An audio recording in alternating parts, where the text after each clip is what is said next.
Those of us who have entered into the waters Aquellos de nosotros que hemos entrado en las aguas del bautismo y hemos recibido el don del Espíritu Santo, hemos hecho convenio de estar dispuestos a tomar sobre nosotros el nombre de Jesucristo, o, en otras palabras, declaramos ser discípulos del Señor. Renovamos nuestros convenios cada semana al participar de la Santa Cena y demostramos nuestro discipulado por la manera en que vivimos. Tal discipulado fue bellamente demostrado en eventos recientes en México.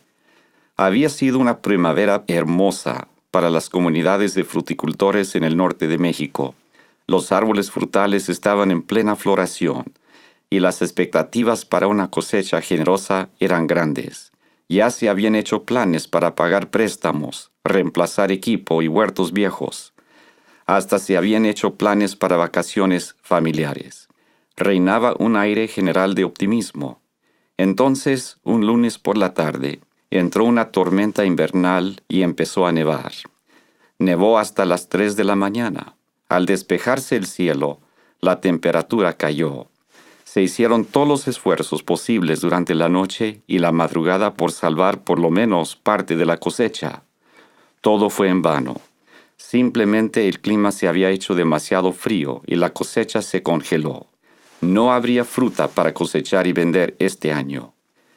Recibí un correo electrónico respecto al suceso de esa mañana terrible de la esposa de Juan Hatch, primer consejero en la presidencia del Templo de Colonia Juárez, Chihuahua. Cito parte de ese correo. Juan se levantó como a las 6:30 de la mañana y corrió al templo para ver si debíamos cancelar la sesión.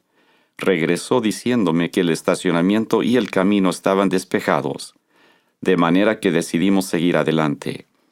Pensamos que tal vez algunos de los obreros que no tenían huertos vendrían y podríamos colocar a todos los obreros en una sola sesión. Fue muy inspirador ver cómo llegaban los hombres uno tras otro. Allí estaban, aún sin haber dormido y con el entendimiento de que habían perdido sus cosechas. Yo los estuve observando durante nuestra reunión de preparación y vi cómo les costaba permanecer despiertos. Pero en lugar de pensar que tenían una buena excusa para no venir, allí estaban. Se cierra la cita. La historia no termina ahí. Muchos de los que habían perdido sus cosechas tenían tierra adicional disponible en las cuales podían cultivar frijoles o pimentón para la temporada. Estas siembras podrían proporcionar por lo menos algo de liquidez, suficiente para sobrevivir hasta la próxima cosecha el siguiente año.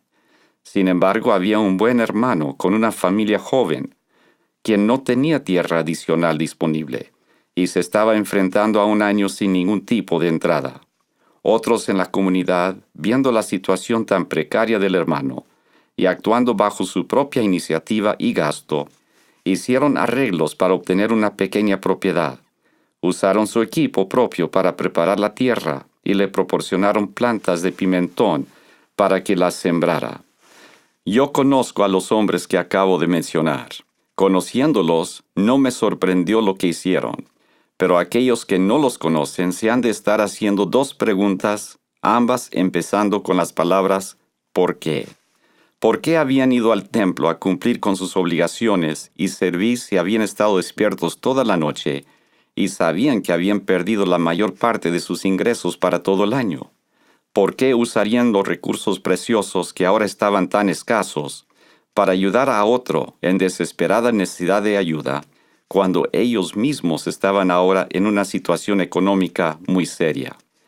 Si ustedes entienden lo que significa ser un discípulo de Jesucristo, entonces sabrán la respuesta a estas dos preguntas. El hacer convenio de ser un discípulo de Cristo es el principio de un proceso de por vida, así como un camino que no siempre es fácil. Al arrepentirnos de nuestros pecados y esforzarnos por hacer lo que Él desea que hagamos, y servir a nuestros semejantes como Él los serviría, inevitablemente llegaremos a ser como Él.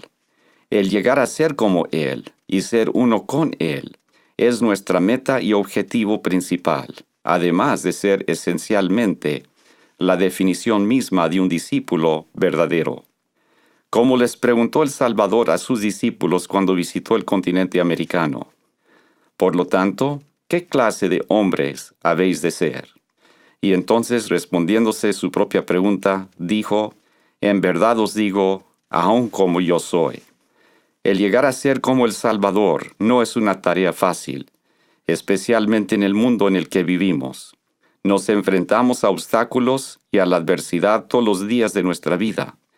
Hay una razón para esto, y es uno de los propósitos principales de la mortalidad. Como leemos en Abraham 3:25, y con esto los probaremos, para ver si harán todas las cosas que el Señor su Dios les mandare. Estas pruebas varían en su naturaleza e intensidad, pero nadie dejará esta existencia mortal sin haber pasado por ellas. Generalmente nos imaginamos las pruebas como la pérdida de una cosecha o de un trabajo, la muerte de un ser querido, enfermedades físicas, mentales o incapacidad emocional, pobreza o pérdida de amigos. Sin embargo, aún la obtención de objetivos que aparentemente valen la pena pueden traer consigo sus propios peligros y un orgullo poco servicial, en donde aspiramos más a los honores de los hombres que la aprobación del cielo. Estos pueden incluir popularidad mundana, reconocimiento público, destrezas físicas, talentos artísticos, prosperidad y riquezas. Respecto a estas últimas pruebas, algunos de nosotros podemos tener sentimientos similares a los que expresó Tevye en El violinista en el tejado. Cito, «Si las riquezas son una maldición, que el Señor me maldiga con ello y que nunca me recupere». Cierro la cita. Pero estos tipos de pruebas pueden ser hasta más peligrosas y más difíciles de vencer que las primeras. Nuestro discipulado será desarrollado y probado, no por el tipo de pruebas a las que nos tengamos que enfrentar, sino en cómo las hemos de soportar. Como el presidente Eyring nos ha enseñado, cito, «De manera que la prueba más grande de la vida es ver si escucharemos y obedeceremos los mandamientos de Dios en medio de las tormentas de la vida. No es el soportar las tormentas, sino el escoger hacer lo correcto mientras nos azotan con furia las tormentas de la vida». Se cierra la cita. Yo soy el abuelo orgulloso de 23 nietos. Nunca dejan de asombrarme con su entendimiento de las verdades eternas, aun en sus años tiernos.